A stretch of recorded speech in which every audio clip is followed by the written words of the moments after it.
जैसा कि आप सबको ज्ञात है कि हमारे पड़ोसी देश बांग्लादेश में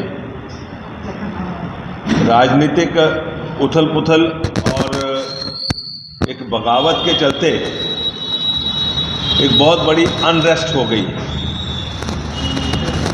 वहाँ की निर्वाचित प्रधानमंत्री को देश छोड़कर भागना पड़ा और बड़े ही अल्प समय में वहाँ से भाग करके अभी भी वो 2-3 दिन से दिल्ली एयरपोर्ट पर हैं।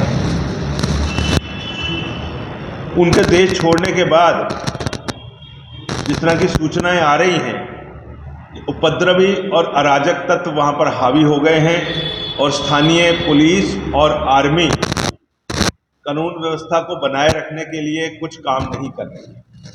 बांग्लादेश पिछले कुछ समय से ऐसे लग रहा था कि धीरे धीरे करके तरक्की कर रहा है, लेकिन इसके साथ साथ शुरू से ही ऐसी चीज चल रही थी कि हिंदू अल्पसंख्यक जो वहां 1971 में 32% थे, आज घटकर केवल 8% रह गए हैं। धार्मिक प्रताड़ना वहां पर बड़े उग्र रूप से चलती आ रही है और समय समय पर हिंदू आबादी को वहां के अराजक तत्वों का, उनकी दुर्भावना का और उसके साथ साथ धार्मिक प्रताड़ना का हिंदू समाज को वहां पर शिकार होना पड़ रहा है। और बार बार होने वाले दंगे उसकी वजह से उनकी स्थिति दयनीय है। आज जो दंगे वहां पे पिछले कुछ दिनों से चल रहे हैं, उन दंगों में बांग्लादेश का कोई भी जिला ऐसा नहीं बचा जहां पर धार्मिक प्रताड़ना या हिंदुओं को धार्मिक रूप से प्रताड़ित ना किया गया हो। कोई जिला ऐसा नहीं बचा, जिस तरह की सूचनाएं आई हैं, जिस जिले में मंदिरों में तोड़फोड़ ना की गई हो, पुजारियों में के साथ तोड़फोड़ ना की गई हो। और इसके साथ साथ उनका जो दुर्भावना ग्रसित एजेंडा है, भारत के द्वारा बनाए गए इंदिरा गांधी कल्चरल सेंटर, उसको भी तोड़ दिया गया है।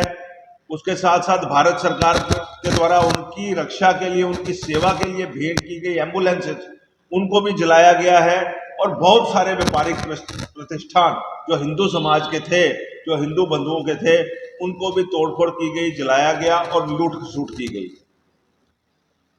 और ये जो तोड़फोड़ हो रही है, ये जो आगजनी हो रही है, ये जो अराजकता हो रही है, केवल एक जगह पे केंद्रित ना होकर के पूरे बांग्लादेश में फैल चुकी है। ऐसी स्थिति में पूरे विश्व को जागृत होना होगा और ये जो उनकी इंटरनल पॉलिटिकल उठापटक है, उस पॉलिटिकल उठापटक के दौरान भी हिंदुओं को निशाना बनाया जाए, ये सर्वथा उचित नहीं है, बहुत ही अनुचित है और मानवाधिकार का बहुत बड़ा उल्लंघन है। पूरे विश्व की जो मानवाधिकार संस्थाएं हैं, पूरे विश्व की जो डेमोक्रेटिकली इलेक्ट सरकारें हैं, वर्ल्ड कम्युनिटी है, उन सबको इसका संज्ञान लेना चाहिए। और बड़ी ऑर्गेनाइजेशन, यूनाइटेड नेशन ऑर्गेनाइजेशन या अन्य अन्य संस्थाएं हैं, उनको इसका संज्ञान लेकर के हिंदुओं की रक्षा के लिए, उनके वहां पर दोबारा से उनका जो है काम धंधा निवास बहाल हो, उसकी दिशा में बड़े कार्य करने पड़ेंगे। और इसके साथ साथ इस हिंसा का तुरंत रुकना बहुत आवश्यक है। हमें ऐसा लगता है कि ऐसी स्थिति में वहां से बड़ी संख्या में पलायन भी हो सकता है और केवल मात्र हिंदुओं का पलायन नहीं, वहां पर से जो घुसपैठिए भारतवर्ष में घुसते हैं, उनकी भी समस्या उग्र रूप से यहां पर आ सकती है। भारतवर्ष की सीमाओं की निगरानी करने वाली जो सुरक्षा बल है, उनको इस स्थिति में अभूतपूर्व रूप से चौकन्ना रहना होगा। इसके साथ साथ भारत की सरकार को भी उस स्थिति के ऊपर पैनी नजर रख करके और पूरे विश्व समुदाय में हिंदुओं का सम्मान बहाली, उनकी रक्षा सुरक्षा, उनके व्यापारिक प्रतिष्ठानों की, स्कूलों की, सब चीजों की सुरक्षा के लिए कार्य करने चाहिए। इस कार्य के लिए हम सरकार से भी आह्वान करते हैं और वर्ल्ड कम्युनिटी से भी आह्वान करते हैं। और ऐसे समय पर एक बात आपके माध्यम से हम लोग समाज में, पूरे विश्व में पहुंचाना चाहते हैं कि बहुत से ऐसे तत्व जो कि सेल्फ स्टाइल जो ह्यूमन राइट्स के प्रोटेक्टर बन जाते हैं। जब किसी आतंकवादी को फांसी लगनी होती है तो उस वक्त आधी रात को जाकर के भारत की सुप्रीम कोर्ट खुलवा लेते हैं, यूनाइटेड नेशंस में जाकर के वहां पर चिल्लाने लग जाते हैं, वहां पर प्रोटेस्ट विरोध शुरू कर देते हैं। बहुत ही हैरानी की बात है कि उस तरह के स्वयं भू मानवाधिकार संगठन, उनमें से कोई भी हिंदुओं की जान माल की रक्षा के प्रति चिंतित नहीं है। उनके साथ हो रहे दुर्व्यवहार के प्रति उन्होंने कुछ बोला नहीं।